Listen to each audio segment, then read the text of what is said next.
Governor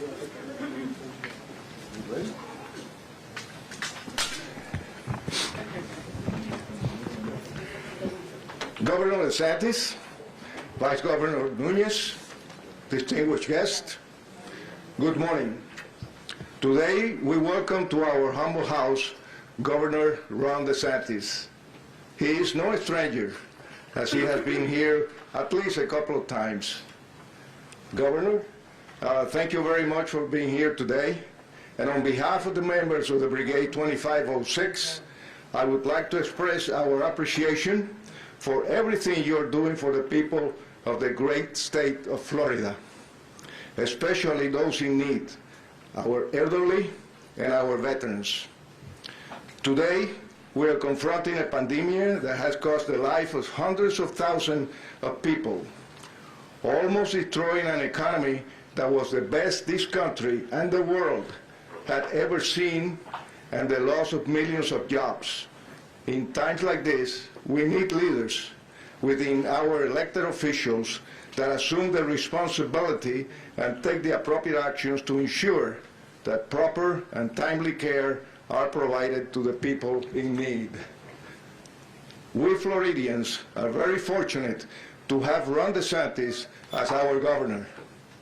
As proof of his leadership, Governor DeSantis is here today to initiate the project of vaccinating the veterans of the Bay of Pigs invasion. Governor, we are grateful for your effort, proud of your record, and thankful for your visit today. Ladies and gentlemen, it is my distinct honor to present to you Governor Ron DeSantis. Well, thank you. It's so good to be back. Jeanette and I were talking about, I think the last time we were here was during the campaign when we did the Lieutenant Governor announcement, and it was packed to the brim, and there were a lot of people outside that have different opinions. So it's great to be able to be back and be able to make a good announcement about some of the things we're going to continue to be doing with the vaccines. I would be remiss if I didn't, as a proud Floridian and a proud native of the Tampa Bay area, just to say that when you win a Super Bowl with a 43-year-old quarterback coming in who has a pretty doggone good career up to this point, and you do it on your home stadium, and you do it against the defending champion, it was really, really exciting last night. And the defense, but there's all kind of great things, coaches, all that. But had Tom Brady not decided to come to Tampa Bay, they would not have been hosting the Lombardi Trophy. So my hat's off to them. And I think the two greatest team sports achievements in the NFL history are the undefeated Dolphins and Tom Brady winning a 7th Super Bowl at the home stadium at age 43. So not bad for the state of Florida, especially when you consider all 4 major sports had a Florida team in the final game. We won the Stanley Cup, obviously the Super Bowl. NBA had their finals, and then also Major League Baseball. So it's really, really good. It's also good to be here at see the Bay of Pigs Museum, members of Brigade 2506. The fight against communism was, and still is, a noble cause, and when Cuba fell to communism in 1959, too few were willing to recognize what this meant, the destruction of a once proud island nation. Members of Brigade 2506, though, refused to stand idly by and allow their country to be imprisoned by a communist dictator. Now, the Bay of Pigs occurred nearly 60 years ago. The men who took a stand against communism have been vindicated by history. Just look at Cuba. It's an impoverished, backwards tyranny. And also you look around the Western Hemisphere, those countries that embraced Marxism, Leninism have witnessed calamitous results. And we see that every day, particularly in the socialist dictatorship of Venezuela. Meanwhile, as Cuba has suffered under the yoke of communism, the veterans of the Bay of Pigs and many other Cuban exiles have lived here in South Florida in freedom, and they and their families have served as the backbone of this community in Miami for decades. And just compare the success that we see down here in South Florida to the impoverishment and the disaster that we see in places like Cuba living under communism. So Cuba's loss was our gain. These are veterans that we really appreciate. And when we did the vaccine to do seniors first, the primary reason to do seniors first because seniors have been the most vulnerable to COVID-19. And so it's an evidence-based decision that if you can vaccinate the vulnerable people first, it doesn't mean that someone that's younger and healthier is not going to get it if they're not vaccinated, but it does mean that you are going to reduce the number of people going into hospitals and you are going to save lives. And so that's why we put seniors first. But I also said we put seniors first just from the point of view of these are our parents and grandparents. These are the people that we draw inspiration from. 2 weeks ago, I was able to witness a vaccine for a World War II veteran that was 100 years old. Had done a lot in his life, and we very much appreciate it. Last year, to initiate our Homebound Seniors program for vaccination, I was able to go to the condo of a Holocaust survivor who was 85 years old. And so today, we are expanding the Homebound Seniors program. Now, we obviously have some seniors, some veterans that are here, but what the brigade did when Senator Diaz and some of the other folks reached out to us when they saw us, what we were doing with some of the veterans and with the Holocaust survivors, hey, could you expand this? Can we go visit some of the homes here in Miami to be able to help with the Bay of Pigs veterans? And we said, absolutely, we would do that. And so we are inspired by folks that have been willing to stand up and fight for freedom. We understand that they were on the right side of history. So we'll have 3 done today right here. And we have Ellie Cesar, who joined Brigade 2506 at 23 years old. Raul Vallejo joined the brigade at 18 years old. And Rigoberto Montesinos, who joined the brigade at 22. And all 3 were captured by Castro's forces and spent 20 months as POWs before their negotiated release in December of 1962. And so we're really honored to be able to have them get the vaccine here today. We will also have other Bay of Pigs veterans and their spouses will receive it in the comfort of their own homes as part of the pilot project to be able to bring vaccines directly to seniors in their home, and I'm really excited to be able to do this. We also are continuing to make more progress in terms of vaccine availability. We got 307,000 for this week that ended, I guess today, because we get the new ones later today or tomorrow, and we're going to actually get almost 330,000 for next week. So that's something that's really, really good. We also, because we have some more vaccines that we can put, we're going to do an additional site in Miami-Dade County for underserved neighborhoods. And we're going to announce that within the next day or two. But we're going to try to do 200 seniors a day, 7 days a week, in an area that may not have as many people that have been vaccinated. And that'll be something that'll be very, very important. We also have two major drive-through sites, Marlin Stadium and Hard Rock Stadium. We just doubled the lanes at Hard Rock Stadium. And we're also looking to be able to expand into Miami-Dade County the retail pharmacy program. So we had worked with some of the state's allocations with Publix. Those were generally in counties that didn't have as much healthcare infrastructure as Miami-Dade, and so we focused on high percentages of seniors, more mid-sized counties. Palm Beach was the first really big county we've done. It's been very, very successful. Palm Beach, we have over 40% of the seniors that have gotten shots, and I think Palm Beach per capita is probably one of the top performing counties because it was in 67 Publixes right in Palm Beach County. So the federal government, and we've been waiting for when this was going to happen, they have a pharmacy program that they have been telling us for many weeks now they were going to turn on. These are doses that are over and above what the state's allotment from the federal government is. So if we're getting 325,000 doses, that'll be distributed.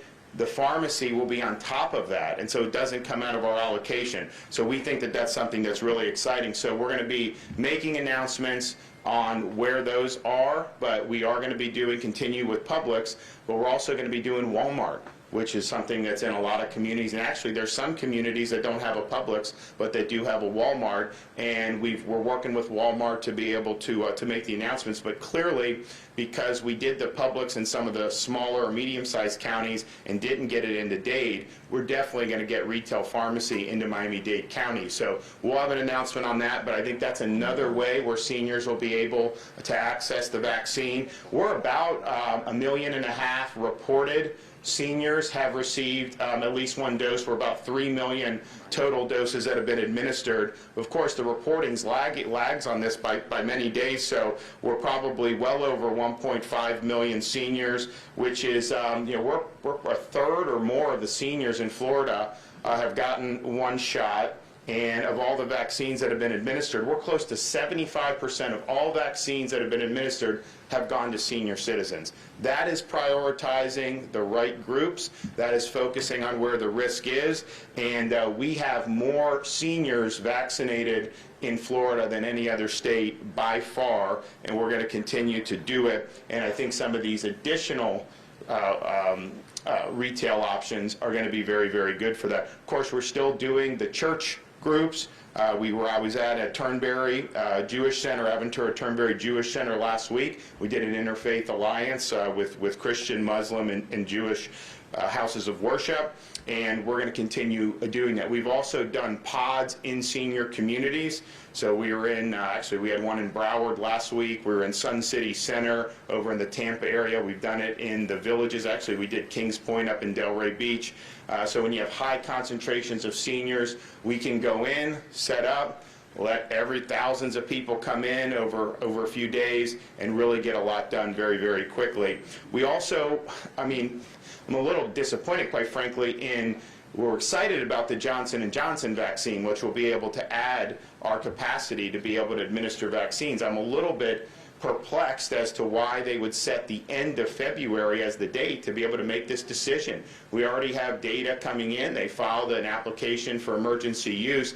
We understood it wasn't going to be like a 24-hour process, but they've set the date for the very end of February. I think that in these times, working around the clock is something that you should be doing to be able to get these things approved as soon as possible. So hopefully there's a way they'll be able to prove it before then, because this is like almost 4 weeks that they will have allowed this to go, and I think we want to get the J&J. So the question with J&J, one dose, which is very good. You don't have to get a booster shot. You don't have to freeze it, so it can be in normal refrigeration. It could be in a doctor's office. It could be wherever you want. I think it's something that will have universal application. The efficacy, I think, has actually been undersold. It's 66% against infection, but after 28 days, it was 100% prevention of death and hospitalization, which is really what we're, I think, really looking at here. So that's going to be a good tool. And I think the question is, when are they going to do the EUA?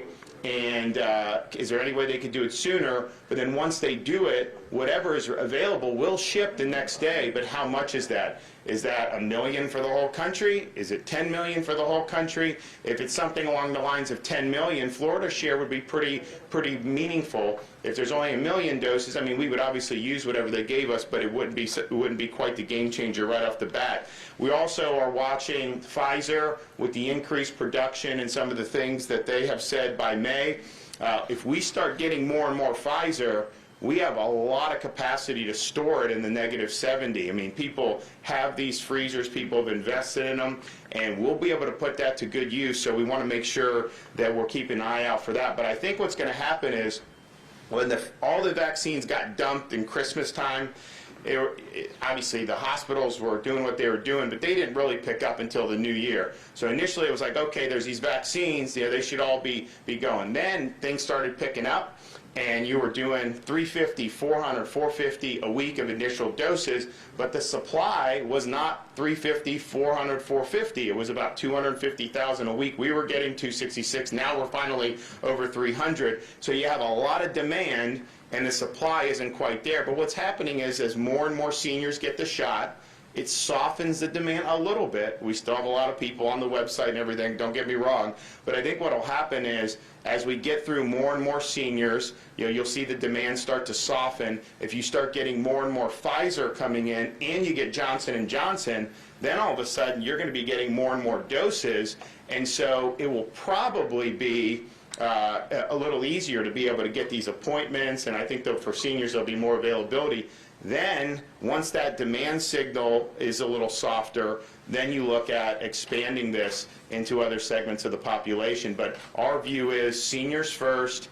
We're not going to rest until every senior that wants a shot gets a shot. I think we'll be able to, if we can continue to get 300,000+, if we do get J&J, if we get some more Pfizer and the federal pharmacy program on top of all of this, we're going to be in much better shape in terms of the supply than we were a couple weeks ago. So all in all, I think that this has been something that's given people a lot of hope. Of course, if you look at the COVID metrics nationwide, I mean, it's going down all across the country, which is a really good sign. In Florida, I mean, we've had, I think, a 25, 30, 35%, something pretty steep drop in the COVID patients being treated in Florida hospitals statewide. And even in Miami-Dade, I think the hospital census for COVID reached about half of what it was over the summer when we went through the winter season with this. And so I think folks here have done a really good job. So I think there's a lot to be excited about. We just got to keep plugging away. This program is another way that we're trying to do it. Go to churches, go to synagogues. And we were out at Pahokee in western Palm Beach County visiting an underserved community. We have retail sites. Hospitals are still doing a lot. And if you look, the hospitals are doing a lot of the second doses now because those are coming due. So you're doing 50, 60,000 second doses a day, which is really, really good. So we're running the gamut on this, and we're going to continue to do it until our seniors get what they need.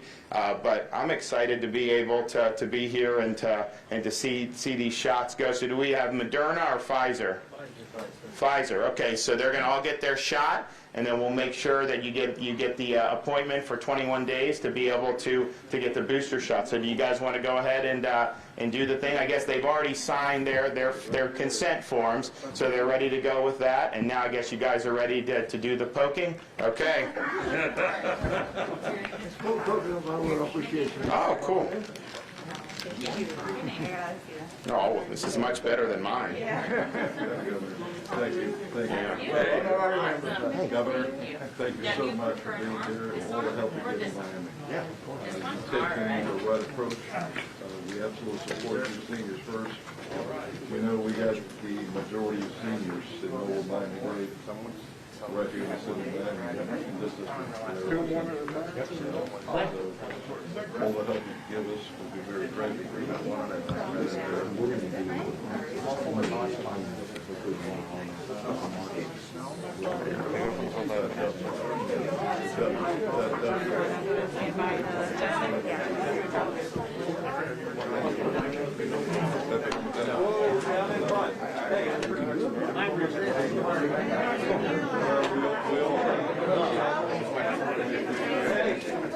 Photographer in front. Hey guys, you gotta sit down in front. We can't see. The girl here in the white? Hello? You guys gotta sit.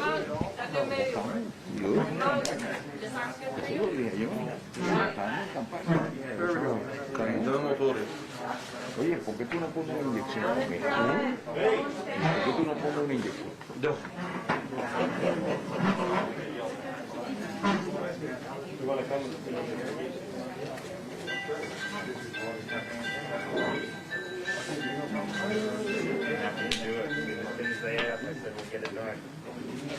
Okay, you ready?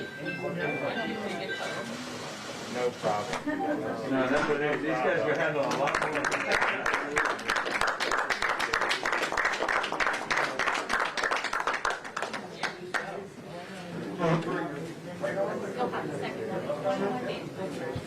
Does that sound right? Sound good? Okay. I'm going to go ahead and sign this. This is Sandy. That's the name, my friend.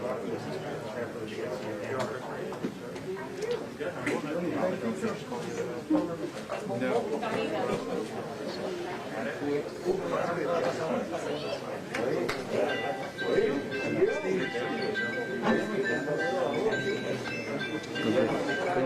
name was ringing loud this morning. It's ringing Right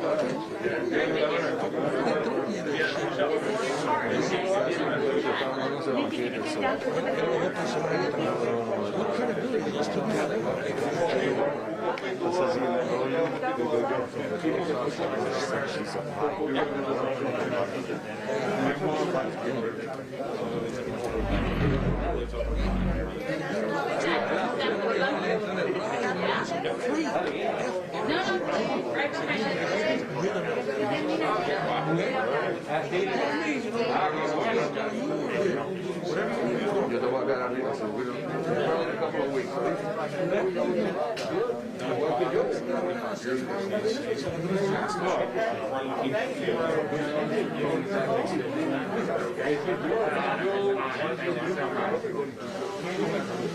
Menos mal la journal. Next shot, no problem.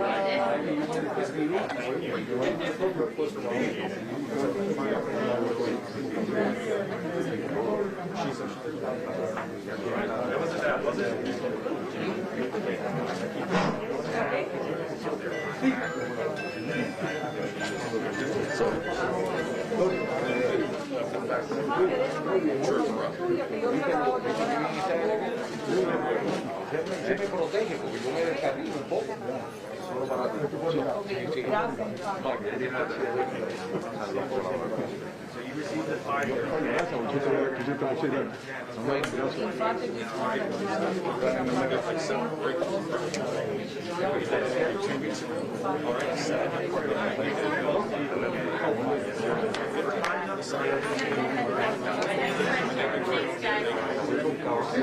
Are you ready? You and me, baby. Nice sir.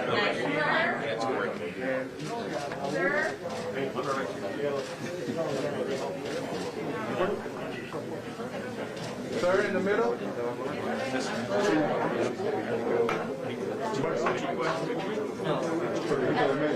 Vamos a quitarme de medio porque ¿quién está tirando fotos? Por.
So we already have you saw 3 shots, it's great.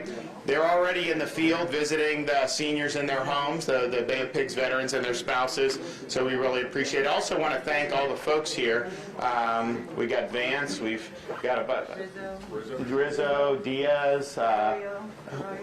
Where's Manny Diaz isn't here? No. Okay. We got Steve Bovo. Are you going to run for mayor of Hialeah? Should he run? I'll support him if he runs. So go ahead and throw your hat in the ring. So good. Just got announced. Yeah. So good. All right. You guys have any questions? Yes, ma'am. Just questions about the rollout, because so many people are still waiting for appointments with so many different sources. When you said 307,000 last week and 330,000 next week, is that this week that we're beginning now? So basically, the 300, I think it's 325,000 is the allotment we got from the federal government that's going to arrive Monday, Tuesday, Wednesday. Okay. Of this week, right. So obviously if it arrives on Tuesday, by the time you put, I mean, you're not going to put it in arms until Wednesday, sometimes Thursday, depending on where it's going. And so what we're using right now for the initial doses is still that 307,000 dose that we got. 325 is coming. 325 is going to be here Monday, Tuesday, Wednesday, and throughout that time period. And one more, you said 200 seniors a day. Are those new homebound seniors county-wide? Oh, so on the underprivileged neighborhood one, that is specifically bringing in, so it'll be probably a pod into a community that has not had as many access to vaccines. We've tried to get at this with the churches and some of that other stuff, but what we found is, look, we were in Pahokee, we did it, it was really good, so we said, let's just try to get some more. So Miami-Dade's going to be one, and we're going to do a few more throughout the state, so we'll have those details announced in a minute. Yes, sir. Governor, on the UK strain, has there been any discussion about allocating some of these vaccines to parts of the state where we're starting to see a growing number of this strain? That's something that the former commissioner has kind of flouted as maybe being done in Southern California or in parts of Florida. So in terms of the strain, I mean, I think that, look, obviously this is a dynamic situation. You've got to be able to make decisions, and sometimes you may have to adjust. The adjustments we've been making are finding areas where the senior population has gotten a smaller percentage than we would like. And so of this coming dosage, some of the counties and the state sites are going to get plus, many of them are getting plussed up, but the ones that are getting plussed up more are the ones that had the percentage of seniors vaccinated at like 18 or 19%. Like I said, I mean, there's some that have over 50% of seniors. Some counties, Palm Beach has 1.5 million people, and they have 40-some% of their seniors. We have some other places that have 18, 19, 20%. So that's kind of how we've done it, and I think that that's what we want to see. We want to see as many seniors as possible. If there's a recommendation of that, then obviously that we can look at it. Everything I've been told, though, is that these different strains, particularly for an mRNA virus, which is what the Pfizer and Moderna are, that it still has the same impact and the same effect. Yes, sir. Some of our veterans that are not able to travel have already been vaccinated. Do they come to your program? Yeah, no, exactly. So basically, that was why we wanted to do the homebound. If you're 65 and vigorous, which many of our 65-year-olds, thank God, are, getting in the car and going, and you could drive across town. Some people are even going to different counties because they want the vaccine so bad, and that's totally fine. But you have some of these folks in their late 80s who may not be as comfortable doing that, and we got to figure out a way to get in. Now, some hospital systems, to their credit, have been doing this from day one, and I really appreciate that. But when we get requests, we say we're going to do it. So we've been able to do a bunch of Holocaust survivors, now brigade veterans, and we're going to continue to do more. I'll have some more announcements about some of the other stuff that we're going to be doing over the next, yes, sir? I wasn't clear enough. I meant they were vaccinated thanks because they're veterans of Rodeo Beach, and thanks to your program.